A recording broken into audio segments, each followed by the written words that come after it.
Hello, good morning. मैं राहुल आप सबको अपने यूट्यूब चैनल पर स्वागत करता हूँ।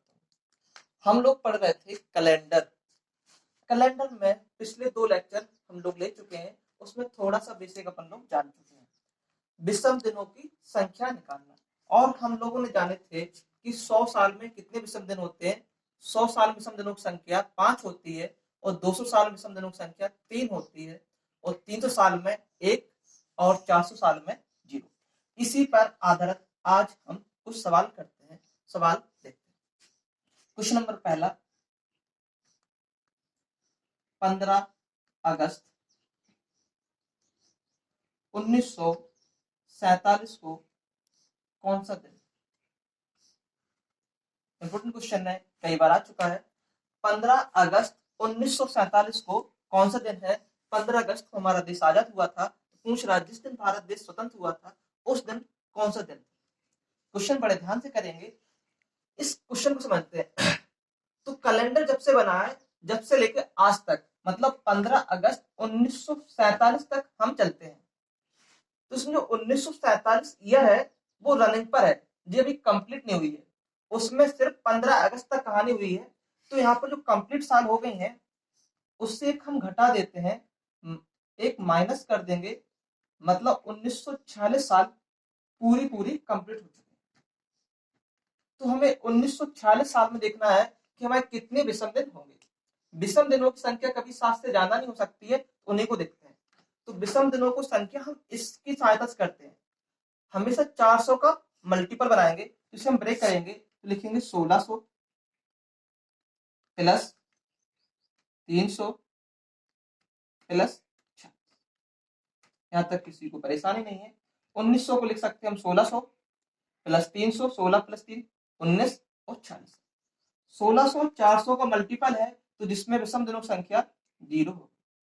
300 में विषम दिनों की संख्या 1 होती है, और 46 साल में विषम दिनों की संख्या 46 तो सीधी सीधी साल बढ़ गई होंगी, और हर एक 4 साल में एक लीप ईयर आती है, जिसके कारण एक दिन हमारा एक्स्ट्रा बढ़ जाता है।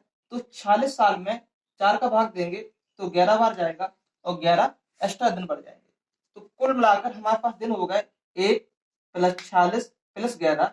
सबको हम ऐड करेंगे तो आंसर आएगा 58। 1946 साल में 58 और डेज आएंगे, और डेज हम 7 से फिर भाग दे देंगे, 7 8 56 और 2 बचेंगे। तो यहाँ पर विषम दिनों की संख्या निकल के आई हमारे पास।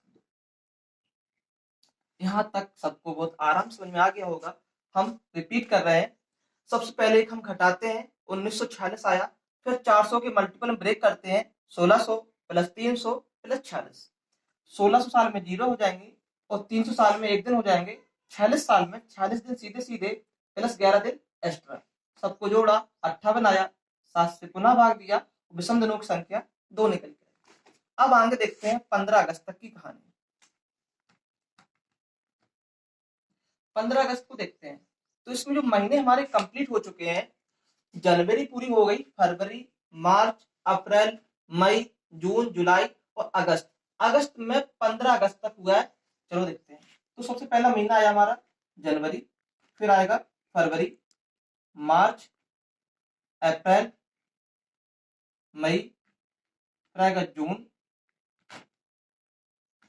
फिर आएगा जुलाई, फिर आया अगस्त। देखते हैं, समझते हैं। जनवरी में हमारे होते हैं 31 दिन, 7 से हम भाग देंगे तो दिनों की संख्या आएगी 13, 7 चौको 28 प्लस 3।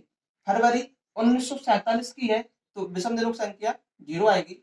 मार्च में होते हैं 3, अप्रैल में होते हैं 2, मई में 31 दिन होंगे तो 3, जून में होंगे 2, जुलाई में होंगे 3, और अगस्त में हम गए हैं 15 दिनों तक, तो होंगे 15। कुल मिलाकर हमारे पास विषम दिनों की संख्या कितनी आई? जनवरी से फरवरी, मार्च, सबसे ये जानने निकालना जानते होगे। अगर 31 दिन है किसी महीने में, तो हम 7 से भाग देंगे तो 7 चौको 28, 3 दिन और आते हैं। अगर 30 दिन है तो 7 से भाग देंगे, 7 चौको 28, तो विषम दिनों की संख्या 2 आती है। इसी से हमने यहाँ लिख दी है। अगर 15 दिन है तो हम 7 से भाग पुनः देंगे, 7 दूनी 14, यहाँ पर विषम दिनांक संख्या 1 आई। हम सबको ऐड कर लेंगे, देखते हैं। 3 3 6, 6 2 8, 8 3 11, 12 13, 13 3 16 और 1 17। कुल मिलाकर हमारे पास जो विषम दिन है उनकी संख्या 17 आई। हम 7 से भाग फिर दे देंगे, 7 दूनी 14 और विषम दिनों की संख्या 3 आई। तो यहाँ पर विषम दिनों की संख्या कितनी आई? 3। तो यहाँ पर विषम दिनों की संख्या 2 आई। कुल मिलाकर हमारे पास 3 दिन यहाँ से आ गए, 2 दिन यहाँ से आ गए, तो टोटल जो ऑड डे आए हमारे पास वो 3 प्लस 2 दिन यहाँ से आए थे 2। तो विषम दिनों की संख्या 5 है और 5 का हमने कोड याद कराया। पहला दिन सोमवार होता है, 5वां दिन शुक्रवार होगा। इस सवाल का जो हमारा आंसर आएगा फ्राइडे आएगा। इस प्रकार हम इस सवाल को कर चुके। इस टाइप का कोई भी सवाल हो तो हम लोग सारे सवाल इसी टाइप से कर लेंगे और देखते हैं आगे इस टाइप के आधारित कुछ सवाल और। ओके, अब हम इसी पे आधारित एक सवाल और करते हैं, देखते हैं। अगला हमारा सवाल आएगा 26 जनवरी 1950 को कौन सा दिन? इस दिन हमारा संविधान पूर्ण रूप से लागू हो गया था। 26 जनवरी 1950 को कौन सा दिन था? देखते हैं। इस सवाल को पहले तुम लोग सॉल्व करने की कोशिश करो, फिर हम बताते हैं। तो सबसे पहले हम क्या करेंगे, इससे एक दिन कम कर देंगे तो हमारे पास जो वर्ष बचेंगे 1949। यहाँ तक सब क्वेश्चन में आ गया। फिर इस सवाल को हम ब्रेक करते हैं 400 के मल्टीपल में।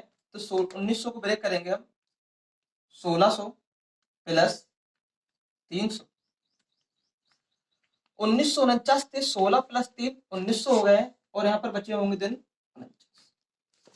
1600 साल में 400 का जो मल्टीपल होते हैं उसमें विषम दिनों की संख्या 0 होती है और 300 साल में विषम दिनों की संख्या 1 होगी। 49 साल में 49 दिन तो सीधे सीधे बढ़ जाएंगे और हर एक 4 साल में एक लीप ईयर आती है। हर 4 साल में एक लीप ईयर आती है, तो 49 साल में 4 का भाग देंगे तो 12 चुको 48, 12 लीप ईयर एक्स्ट्रा। कुल मिलाकर हमारे दिन बढ़ गए 49 1 50 10 60 62, 62 बढ़ गए हैं। 7 से पुनः भाग दे देंगे, 7 8 56, 56 4 6 शेष बचे। तो यहाँ पर जो विषम दिन आए उनकी संख्या निकल के आई 6। सवाल समझ में आ गया होगा। सबसे पहले कम करना है, 1949 आ गया, 1600 प्लस 300 प्लस 49। 1600 साल में जो विषम दिन होंगे वो 0 होते हैं, 300 साल में 1 होते हैं, 49 साल में 49 दिन सीधे सीधे हो गए और 12 दिन पहले हो गए थे। 62 में 7 से भाग देंगे 6। आगे देखते हैं इसमें महीने। इसमें महीने सिर्फ एक ही महीने की बात है, वो भी 26 दिन चले जनवरी में। तो महीने में चले हम सिर्फ जनवरी, वो भी 26 दिन। 7 से भाग देंगे, 7 21 और हमारे पर आंसर आया 5। तो यहाँ पर ऑड डे कितने आ गए? 5। तो कुल मिलाकर जो हमारे टोटल ऑड डे आए हैं, कुल विषम दिनों की संख्या कितनी निकल के आई है? तो कहोगे 5 दिन यहाँ से हो गए हैं और 6 दिन यहाँ से हो गए हैं। 5 प्लस 6 कितने होते हैं? कुल मिलाकर विषम दिनों की संख्या जो आई है वो क्या है?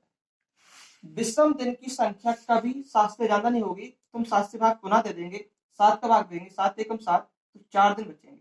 और 4 का कोड, पहले 1 का कोड होता है मंडे, 2 का कोड होता है ट्यूसडे, 3 का कोड होता है वेडनेसडे, 4 का कोड होता है थर्सडे, 5 का होगा फ्राइडे, 6 का होगा सैटरडे, 7 या 0 का कोड होता है सैटरडे।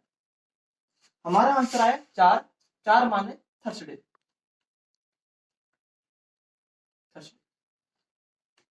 जो उस दिन होगा 26 जनवरी 1950 को जो दिन था उस दिन थर्सडे मतलब गुरुवार था। सवाल सबको समझ में आ गया होगा। आगे इस पे आधारित एक सवाल और करते हैं, चलिए देखते हैं। इसी पर आधारित हम एक सवाल और करते हैं। 10 जून 2015 को कौन सा दिन? समझते हैं। क्वेश्चन है 10 जून 2015 को कौन सा दिन होगा। सवाल उसी टाइप से करेंगे। सबसे पहले इससे हम एक दिन घटा देते हैं। 2015 से जब हम एक घटाएंगे तो हमारे पास बचेंगे 2000। ध्यान से देखते हैं, 2014 को हम ब्रेक करेंगे 400 के मल्टीपल में, तो यहाँ आ जाएगा 2000 सीधा सीधा आ जाएगा प्लस 14 साल अलग आ जाएंगे। 2000 400 का मल्टीपल है, इसमें विषम दिनों की संख्या 0 होती है, प्लस 14 साल में 14 दिन तो सीधे सीधे बढ़ गए होंगे, और हर 4 साल में एक लीप ईयर आती है, तो 14 साल में 4 का भाग देंगे, 4 × 12 3 लीप ईयर आ जाएंगे।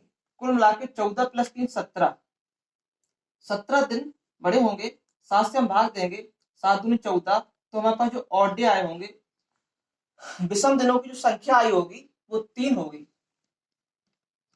आगे चलते हैं, इसे सॉल्व करते हैं। 10 जून, इसमें जो महीने होंगे जनवरी से लेके जून तक चलना है, देखते हैं। तो जनवरी में जो हमारे दिन होंगे वो 31 दिन होते हैं, तो हम 3 लिखेंगे। और फरवरी में जो महीने होते हैं, जनवरी फरवरी, फरवरी होगी 2015, 28 दिन होंगे मतलब 0। फरवरी के आता है मार्च, मार्च में होते हैं 31 मतलब 3। मार्च के बाद आता है अप्रैल, अप्रैल में होते हैं 30, 7 से भाग दोगे 7 × 28 2।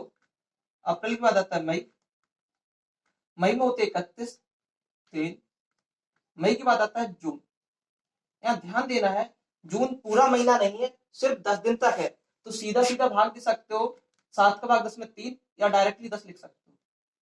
आगे सॉल्व करते हैं। जनवरी फरवरी मार्च अप्रैल मई जून, 3 3 6, 6 2 8, 8 3 11, 11 10 21। कुल मिलाकर हमारे पास विषम दिनों की संख्या 21 आई। जब हम 7 से भाग देंगे तो भाग पूरा पूरा चला जाएगा, यहाँ पर विषम दिनों की संख्या 0 आएगी, मतलब कोई विषम दिन नहीं आएगा। तो कुल मिलाकर जो हमारा विषम दिन है 2015 में आए थे 3, और यहाँ पर आए हैं 0, तो विषम दिनों की संख्या टोटल विषम दिन आए जो यहाँ से आए 0 और यहाँ से आए 3। कुल मिलाकर विषम दिनों की संख्या 3 आई, और 3 का कोड होता है, एक का कोड होता है मंडे, 2 का होता है ट्यूसडे, और 3 का होता है वेडनेसडे। तो जो हमारा आंसर होगा वो वेडनेसडे होगा, बुधवार होगा। जिस सवाल का आंसर आएगा वो बुधवार होगा। आशा करते हैं इस टाइप के हर सवाल तुम लोग कर दे, तो एक क्वेश्चन तुम्हें होमवर्क में दे दे। 2 अक्टूबर 1869 को कौन सा दिन होगा? गांधी जी का डीओबी है, 2 अक्टूबर 1869 को कौन सा दिन होगा? इस क्वेश्चन का आंसर तुम्हें कमेंट सेक्शन में बताना है। आइए पढ़ते हैं इस पर आधारित नेक्स्ट टाइप के सवाल। ओके, अब हम देखेंगे नेक्स्ट टाइप के सवाल। उसमें एक डेट और मंथ और ईयर दी होगी, और दूसरी डेट और मंथ ईयर दिया होगा, उसमें एक की डेट दिन दिया होगा, दूसरा का दिन निकालना। उसे निकालने से पहले थोड़ा सा कॉन्सेप्ट समझते हैं। फॉर एग्जाम्पल, अगर हमने कहा है 5 मार्च को सोमवार है, रैंडमली हमने कोई दिन उठाया, 5 मार्च को सोमवार है, तो 20 मार्च को कौन सा दिन? क्वेश्चन हमारा था 5 मार्च को सोमवार है, तो 20 मार्च को कौन सा दिन होगा? इस सवाल को समझने से पहले थोड़ा सा कॉन्सेप्ट पे चर्चा करते हैं, उसी लिए ये सवाल उठाया। अगर हम आगे की तरफ बढ़ते हैं, अगर हम आगे जाएंगे तो हम उसे ऐड करते हैं, 1 दिन 2 दिन जितने भी दिन आगे जाएंगे तो उतने दिन को हम ऐड कर देते हैं। अगर पीछे जाते हैं तो उतने ही दिन को हम कम कर लेते हैं। फॉर एग्जाम्पल, अगर हम 10 दिन आगे गए हैं तो सीधा सीधा या तो 10 जोड़ दें या 7 से भाग दे देंगे। अगर हमारा आंसर 10 दिन आगे जाना है तो या सीधा 10 जोड़ देंगे या 7 से भाग देंगे, और विषम दिन कितने निकलेंगे? 3। जो आंसर हमारा 10 में आ रहा था वही 3 में आएगा, दोनों आंसर समान होंगे। चलिए देखते हैं। 5 मार्च को अगर सोमवार है तो 20 मार्च को कौन सा दिन होगा? तो यहाँ पर दिनों की संख्या देखेंगे, 5 मार्च से लेके 20 मार्च में, तो 15 दिन हमारे एक्स्ट्रा हो गए। कितने दिन हो गए? 15। हमने कि 7 से हम भाग देते हैं, हमेशा 7 का भाग देंगे 15 में, 7 दूनी 14, एक दिन निकलेगा। तो जो विषम दिन होंगे एक दिन होगा। और हम आगे देखेंगे, 5 मार्च से हम 20 मार्च पर गए, आगे की तरफ बढ़ रहे हैं, तो सोमवार में हम एक दिन ऐड कर देंगे, और हमारा आंसर सोमवार में एक जोड़ने पर आंसर आ जाएगा मंगलवार। सवाल बड़े ध्यान से समझ में आया, समझ में आ गया होगा। जो भी निकालते हैं, अगर आगे बढ़ना है तो जोड़ देते हैं, पीछे आना हो तो घटा देते हैं। फॉर एग्जाम्पल और देखते हैं, रैंडमली हमने कोई और सवाल लिया, 5 जून तो अगर मंगलवार है, 8 जुलाई को कौन सा दिन? अब ध्यान से देखो, यहाँ तो बात हमारी सिर्फ और सिर्फ महीने की थी, लेकिन यहाँ 2 महीने हो गए। 5 जून अलग है और 8 जुलाई अलग है। तो 5 जून से चलना चालू किया हमने 8 जुलाई तक। ध्यान समझेंगे, तो जून में होते हैं कुल मिलाकर 30 दिन, और जून में हम 5 दिन चल चुके हैं। तो जून में जो दिन बचे होंगे हमारे पास, जो जून में दिन होंगे, 5 दिन चल चुके तो बचे होंगे 25 दिन। समझ में आया? जून के बाद जस्ट आ जाता हमारा जुलाई, और जुलाई में हम गए हैंगे सिर्फ और सिर्फ 8 दिन। कुल मिलाकर हमारे दिन बढ़ गए हैं 25, यहाँ पर 8 दिन। दोबारा देखते हैं, जून में दिनों की संख्या होती है 30 और 5 दिन हमारे खत्म हो चुके हैं तो बचे होंगे 25 दिन। और जुलाई में हमें चलना था सिर्फ और सिर्फ 8 दिन। 8 दिन गिनोगे, 25 प्लस 8। इस सवाल को हम डायरेक्टली कर लिया करेंगे। 7 से भाग यहाँ देके, 7 से भाग यहाँ देके, 7 का भाग 25 में देंगे, 7 से 21 तो दिन बचे 4। 7 का भाग 8 में देंगे तो दिन बचे 1। 4 प्लस 1 कुल मिलाकर 5 दिन है। और हम देखो जून से जुलाई आगे की तरफ चल रहा है, तो मंगलवार में 5 दिन हम जोड़ देंगे। मंगल में 2 जोड़ो, बुध, गुरु, शुक्र, शनि, रवि। जो हमारा आंसर आएगा वो रविवार आएगा, यानी कि शनि। आशा करते हैं सवाल समझ में आ रहे होंगे। देखो इस पर और सवाल समझते हैं। जो महीना था, जितने दिन हो गए थे उससे आगे के जो बचे हुए दिन उनको लेते हैं और आगे कहानी चलते हैं। सवाल नेक्स्ट करते हैं, देखते हैं। जिसे हमने लिखा है 10 मार्च को सोमवार है, 15 अक्टूबर को कौन सा दिन? हमने बोला 10 मार्च को सोमवार है, 15 अक्टूबर को कौन सा दिन होगा? सवाल को सॉल्व करते हैं। चलना हमें मार्च से है। मार्च में हम चले और मार्च में हमारे 10 दिन खत्म हो चुके।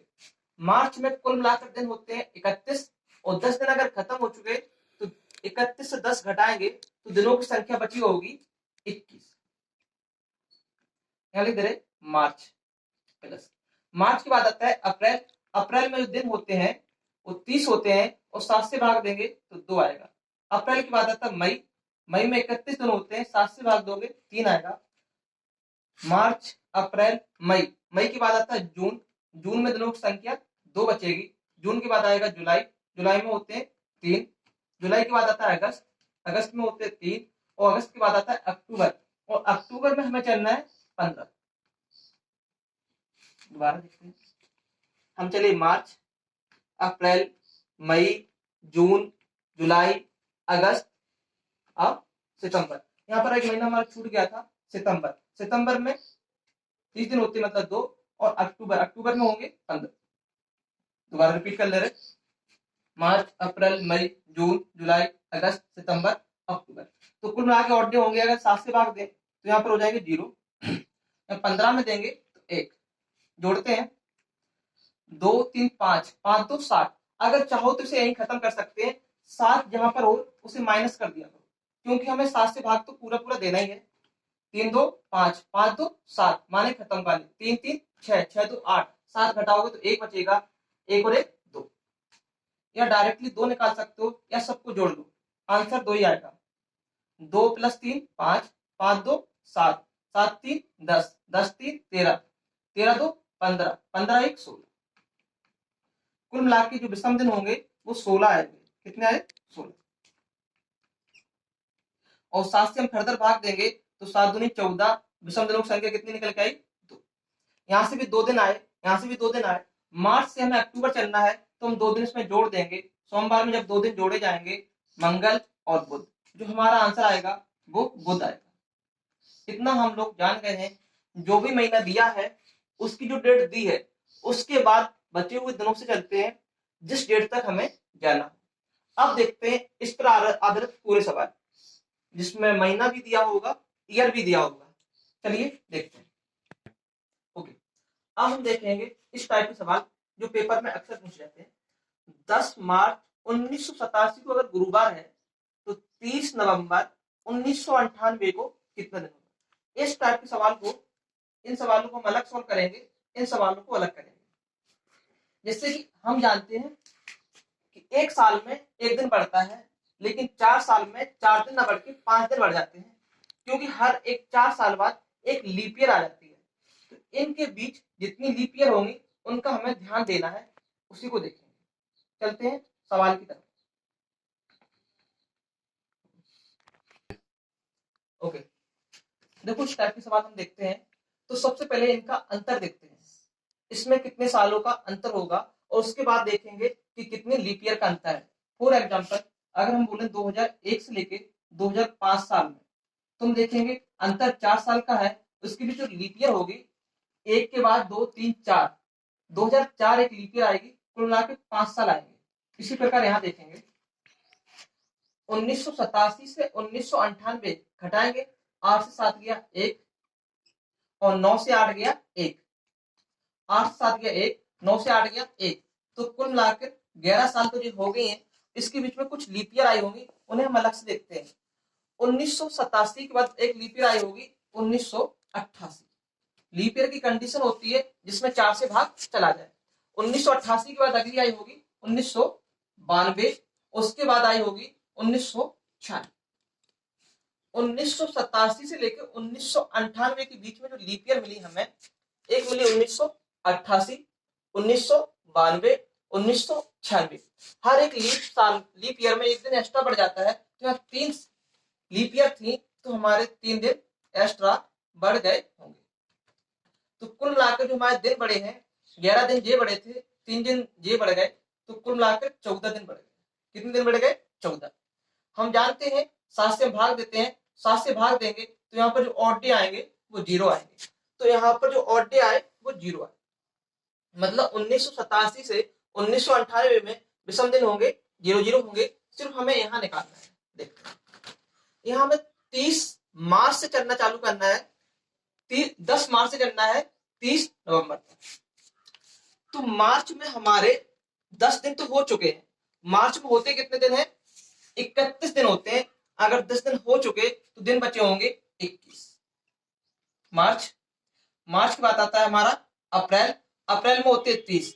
जिस महीने में 30 दिन होंगे उसके लिए हम लिखेंगे कोड 7 से भाग देने पर 2, और जिसमें 31 होते हैं 7 से भाग देने के बाद बचता है 3। इस बात को ध्यान रखना, जिसमें 30 दिन होते हैं हम सीधा 2 लिखेंगे, जिसमें 31 दिन होंगे उसके लिए 3 लिखेंगे। मार्च हो गया, मार्च के बाद आता है अप्रैल में होते हैं 30 मतलब 2। अप्रैल के बाद आता है मई में होंगे 3। मई के बाद आएगा जून 2, जून के बाद आता है जुलाई 3, जुलाई के बाद आता है अगस्त में 3। जुलाई और अगस्त 2 ऐसे लगातार महीने हैं